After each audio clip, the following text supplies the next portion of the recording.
அதாவதுமா நம்ம வந்து ஒரு 60 ஆண்டு காலமா நம்ம எல்லாருமே நானுமே மாத்தி மாத்தி வந்து ஏடிஎம்கே டிஎம்கே இப்படிதான் போட்டுட்டு இருக்கோம் இல்லையா? ஆனா எப்பயுமே நம்ம என்ன பண்றோம், 5 வருஷத்துக்கு ஒரு தடவை நம்ம ஏரியாவில் அரசியல்வாதின்னு சொல்லிட்டு வருவாங்க இல்லையா? வெள்ளை சட்டை வெள்ளை என்னது சட்டையெல்லாம் போட்டுட்டு வருவாங்க. ஸோ அவங்களுக்கு நமக்கு இதே மாதிரி தான் ஆராய்ச்சி இருக்கும். ஆனா சின்ன சின்ன தப்பு நம்ம மனுஷங்க யாராச்சும் பண்ணுனா உடனே என்ன பண்றாங்க, தண்டனை கொடுக்குறாங்க இல்லையா? ஆனா நம்மளுடைய வரி பணத்தை எல்லாம் கொள்ளை எடுத்துட்டு எவ்வளவு பெரிய ஊழல் பண்றாங்க. அவங்களுக்கு ஏதாவது இந்த அரசாங்கமே ஏதாவது தண்டனை கொடுக்குதா? இல்ல. அப்ப நம்ம ஆட்சியை மாத்தி அமைக்கணும் இல்லையா? அதனாலதான் உங்கள ஒருத்தையா நான் ஒரு பிள்ளையா நின்று உங்க வீட்டு பொண்ணா நான் வந்து ஓட்டு கேட்க வந்திருக்கேன். இந்த சூழ்நிலை மாறணும். நேருக்கு நேர் வந்து நம்ம உடனே எம்எல்ஏ போய் கேட்க முடியுமா? இப்படி ஒரு சூழ்நிலை யாருக்காச்சும் போக முடியுதா, வர முடியுதா? எதுவுமே கேட்க முடியல. அவங்க என்னமோ பெரிய ஒரு ராஜா மாதிரியும் நம்ம அவங்க வீட்டு அடிமைகள் மாதிரி தான் நம்மளுடைய நிலை மாறிக்கொண்டே இருக்கிறோம். அந்த நிலையை நம்ம மாத்தணும் இல்லையா? அதனாலதான் உங்கள ஒரு பொண்ணா இப்ப எனக்கு இந்த பிரச்சனை நேருக்கு நேர் நீங்க என்கிட்ட கேட்டீங்கன்னா உடனடியாக நாங்க அந்த பிரச்சனையை தீர்த்து கொடுக்கறதுக்கு நம்ம எல்லா நடவடிக்கையும் எடுத்து கொடுப்போம் தான் அவங்கள்ட்ட சொல்றேன். ஏன் அப்படின்னா இந்த 60 ஆண்டு காலத்துல முடியாததா இந்த 5 வருஷத்துல அவங்க வந்து பண்ண போறாங்க? இல்ல நம்மளுடைய சாலைகளை சரி பண்றதுக்கு மிஞ்சி போன எவ்வளவு நாள் சொல்லுங்க. இந்த சாலை இருக்கு இல்லையா, இது நம்ம தூத்துக்குடி மாவட்டத்துல தானே இருக்கு.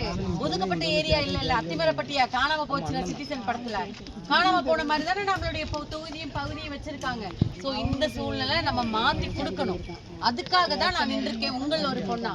அதாவது நீங்க நினைக்கலாம் இவங்க எப்படி நேருக்கு நேர் வந்து எப்படி மாத்தி கொடுப்பாங்க, இது சாத்தியமான? கண்டிப்பா முடியும். ஏன்னு கேக்குறீங்களா?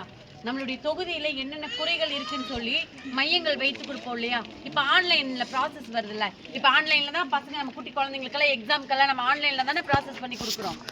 அப்போ இந்த ஊர்ல இந்த பகுதியில எனக்கு இந்த குறை இருக்கு அப்படி சொன்னா இது எத்தனை நாள்ல நாங்க அந்த குறைகளை தீர்த்து தருவோம், நாங்க ரிப்ளை பண்ணி விட்டுருவோம். அப்போ உடனே உங்களுக்கு அது எல்லாருக்குமே இந்த வெள்ளை அறிக்கைன்னு சொல்லுவாங்க இல்லையா? ஒரு இடத்துல வந்து இவ எவ்வளவு செலவு பண்ணியிருக்காங்கன்னு சொல்லி அரசாங்கத்துல நம்ம ஒரு கேட்போம் இல்லையா? அவங்க ஒரு வெள்ளை அறிக்கையா கொடுத்து இந்த நோட்டீஸை ஒட்டிடுவாங்க.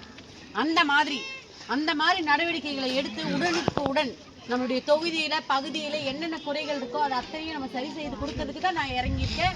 நான் ஒரு வழக்கறிஞர். அதாவது முதல்ல வந்து நான் 2 தடவை எலெக்ஷன் இருக்கேன். அப்ப நான் வழக்கறிஞர் கிடையாது. நம்மளுடைய மக்களுக்கு நம்மளுடைய பகுதி மக்களுக்கு நல்லது செய்யணுங்கிறதுக்காக மட்டும்தான் என்னுடைய கணவர் ரமேஷ் பண்ண அவர் வக்கீல். அவர் தான் இதை படிச்சு எப்பயுமே அவங்க வந்து பின்னால் இருந்து பேக் போன் சப்போர்ட் தான் பண்ணியிருக்காங்க. முன்னால் வந்தது கிடையாது. நிறைய அவங்க வந்து கோர்ஸ் ப்ராக்டிஸில் நிறைய பேத்துக்கு ஏழை மக்களுக்கு நம்மளை மாதிரி இருக்கிற மக்களுக்கு நிறைய சம நீதியை வாங்கி கொடுத்துருக்காரு. அதனால தான் நம்ம மக்களுக்கு நம்ம தொகுதியில் உள்ள எனக்கும் உங்களுக்கு எந்த பிரச்சனையாக இருந்தாலும் நம்ம முன்னால் நின்று நம்ம மக்களுக்காக பண்ணணுங்கிறதுக்காக தான் நான் இங்க ஒரு எம்எல்ஏ கேண்டிடேட்டா உங்கள்கிட்ட நிக்கிறேன். ஸோ இந்த ஒரு தடவை நம்மளுடைய சின்ன மைக்கு வரிசை எண் 3 இதுக்கு ஒரு தடவை ஓட்டு போடுங்க. கண்டிப்பான முறையில மக்களுக்கு எங்க பிரச்சனை நடக்குதோ என்னை நீங்க டைரக்டா நீங்க கூப்பிடலாம்.